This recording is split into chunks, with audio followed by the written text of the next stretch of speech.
क्या है अजंता की गुफाओं का राज? कैसे बनी थी अजंता की ये रहस्यमय गुफाएं? क्यों इन गुफाओं को लेकर दो साम्राज्य आपस में दुश्मन बन गए? सबसे पहले इन गुफाओं को किसने देखा? कैसे 1300 साल दुनिया की नजरों से अजंता की गुफाएं खोई रहीं? क्या वाकई अजंता की गुफाओं को किसी इंसान ने बनाया या फिर ये एलियंस की देन है? आखिर अजंता की गुफाओं का इतिहास क्यों सबको हैरान कर देता है? चलिए जानने की कोशिश करते हैं। अगर सुकून, शांति और प्राकृतिक सुंदरता, बेहतरीन कलाकृति, बारीकी, नक्काशी, उम्दा कारीगरी का नज़ारा देखना है तो लोगों के दिमाग में सबसे पहला नाम अजंता की गुफाओं का आता है। इन गुफाओं की सिर्फ नक्काशी और खूबसूरती ही लोगों को अपनी तरफ नहीं खींचती, बल्कि इनका आकार भी लोगों के बीच में खूब सुर्खियों का विषय बना रहता है। ये गुफाएं घोड़े के नाल के आकार की बनी हुई हैं, या कहें कि इन्हें घोड़े के नाल के आकार का बनाया गया है, जो इन्हें सबसे अलग बनाता है। खूबसूरती के साथ साथ बौद्ध धर्म संस्कृति को जिस तरह से अजंता की गुफाएं पेश करती हैं, उसे देखकर तो हर कोई इन गुफाओं का मुरीद बन जाता है। और यही वजह है कि अजंता की गुफाओं को वर्ल्ड हेरिटेज साइट भी घोषित किया गया है और इनकी काफी देखरेख की जाती है। अजंता की गुफाएं महाराष्ट्र के औरंगाबाद से लगभग 100 किलोमीटर उत्तर पूर्व में बसी हुई हैं। यहाँ एक दो नहीं बल्कि काफी गुफाओं की एक माला देखने को मिलती है। यहाँ करीब 29 गुफाएं। ये गुफाएं वागोरा नदी के पास लगभग 75 मीटर की ऊंचाई पर मौजूद हैं। इसलिए इतनी ऊंचाई से जब आप आसपास के नज़ारे का दीदार करेंगे तो हरियाली, पहाड़ी इलाका और दूर दूर तक फैली शांति दिल और दिमाग में बस जाएगी। इसी खूबसूरती और सुकून की तलाश में हर साल लाखों सैलानी महाराष्ट्र की तरफ रुख करते हैं और अजंता की गुफाओं में आकर कुछ पल का सुकून पाते हैं। अजंता की गुफाओं को सिर्फ महाराष्ट्र नहीं बल्कि देश विदेश से भी लोग देखने के लिए आते हैं। वैसे क्या आप जानते हैं इन गुफाओं का नाम अजंता कैसे पड़ा? अगर नहीं तो इस राज को जानने से पहले जल्दी से वीडियो को लाइक करें, और हाँ, अगर चैनल पर नए हैं तो जल्दी से सब्सक्राइब कर लें। दोस्तों, अजंता की गुफाओं से करीब 12 किलोमीटर पर एक छोटा सा गांव बसा हुआ जिसका नाम है अजंठा। इसी गांव के नाम पर गुफाओं का नाम रखा गया, जिससे आज हर कोई वाकिफ है। लेकिन इन गुफाओं के पीछे ऐसे राज भी हैं जिनसे हर कोई रूबरू नहीं है। आपको इनके रहस्यमय इतिहास की जानकारी दे देते हैं। इनकी कहानी की शुरुआत होती है आज से लाखों साल पहले, जब बारिश का पानी चट्टानों को चूमता हुआ वाघोरा नदी में जाकर मिल जाता था। ऐसे में लोगों ने पानी की कमी को पूरा करने के लिए चट्टानों को काटकर पानी का इंतजाम करने का फैसला किया। इसी को देखते हुए सातवाहन राजवंश को यहाँ गुफा बनाने का ख्याल आया। धीरे धीरे इस इलाके में बौद्ध धर्म की हवा चली और दूसरी से तीसरी ईस्वी के दौरान यहाँ बौद्ध धर्म का खूब प्रचार प्रसार हुआ। बौद्ध धर्म के अनुयायियों ने ही यहाँ बुद्ध के लिए 2 गुफाओं का निर्माण किया। लेकिन ऐसा नहीं था कि सिर्फ महाराष्ट्र में इकलौती यही गुफाएं हों, बल्कि 3वीं से 5वीं सदी के दौरान महाराष्ट्र में कई गुफाएं अस्तित्व में आईं। इस समय महाराष्ट्र की कमान वाकाटक राजवंश के हाथ में थी। वो यहाँ की देखरेख करते थे।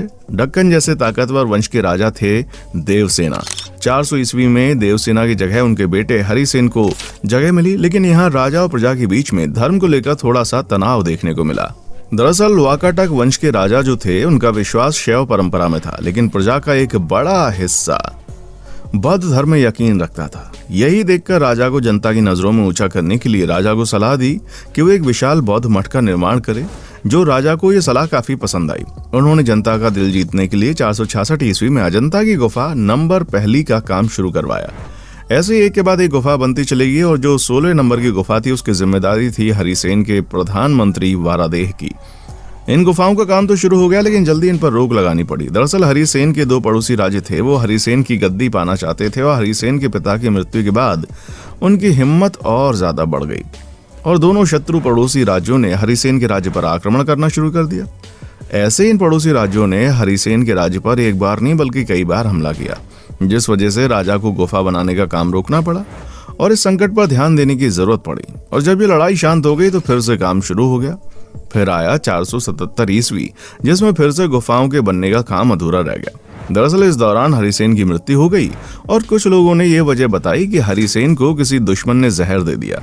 वहीं कुछ लोगों ने उनकी मौत पर अलग राय बताई, लेकिन सच क्या है, ये भी एक राज ही बना हुआ है। खैर, हरिसेन की मृत्यु के बाद इनके बेटे को गद्दी पर बैठाने का फैसला किया गया और इनके बेटे ने एक राजशाही की, लेकिन ये भी जल्दी मौत के साए में आ गए और इस तरह एक एक करके वाकाटक राजवंश के सारे लोग मारे गए।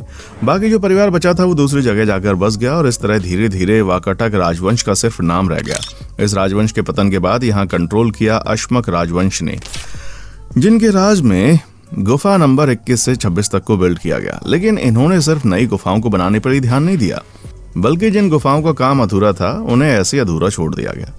लेकिन ये राजवंश भी कब तक राज करता? 478 ईस्वी में अश्मक राजवंश को भी यहाँ से अपना कंट्रोल खोना पड़ा।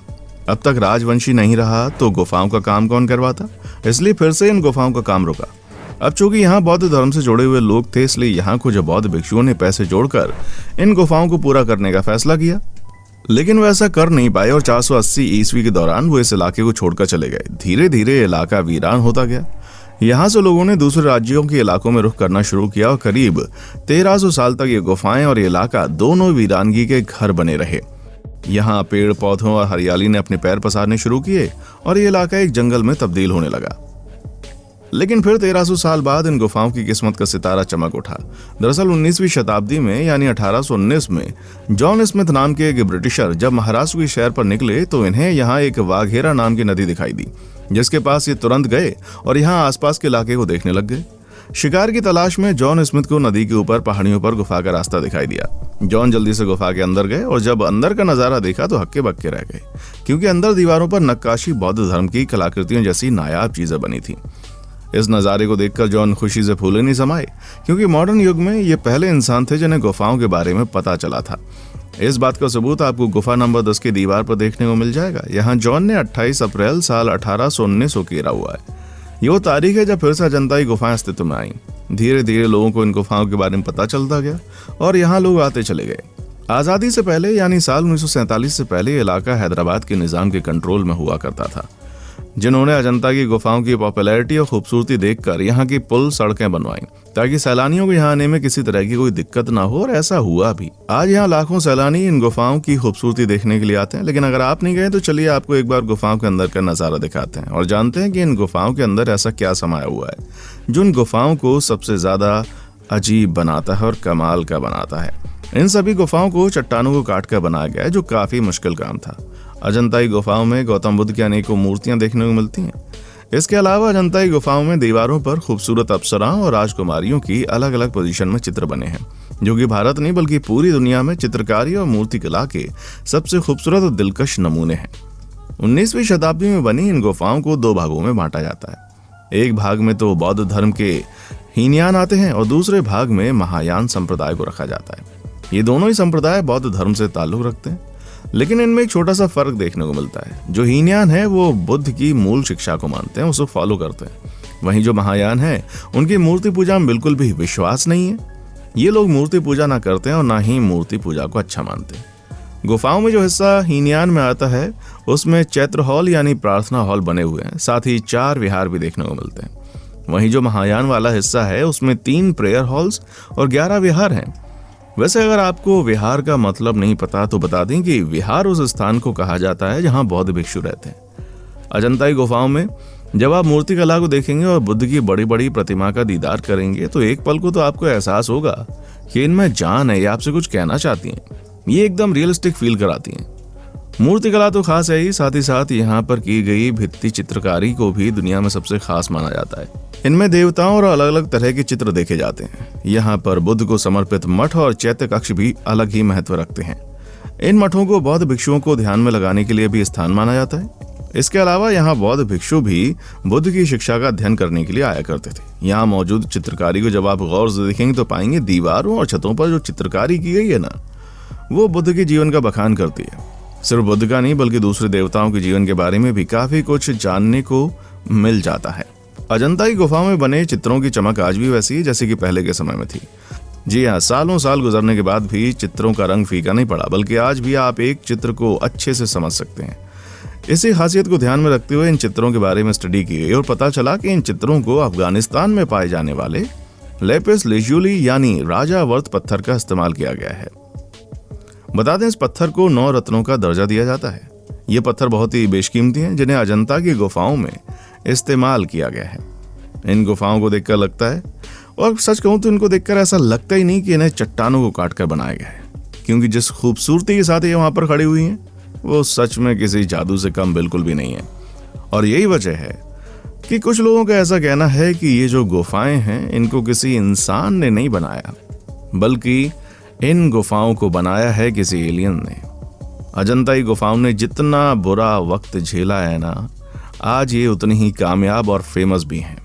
इनको किसी एलियन ने नहीं बल्कि इंसान ने बनाया था। वैसे कि आप भी ये गुफाएं देखना चाहते हैं? या फिर आप ये गुफाएं ऑलरेडी देख चुके हैं? कमेंट सेक्शन में आकर जरूर बताइएगा। अगर आपको ये वीडियो पसंद आई है तो इसे लाइक करें, शेयर करें और साथ ही चैनल को सब्सक्राइब करना बिल्कुल ना भूलें।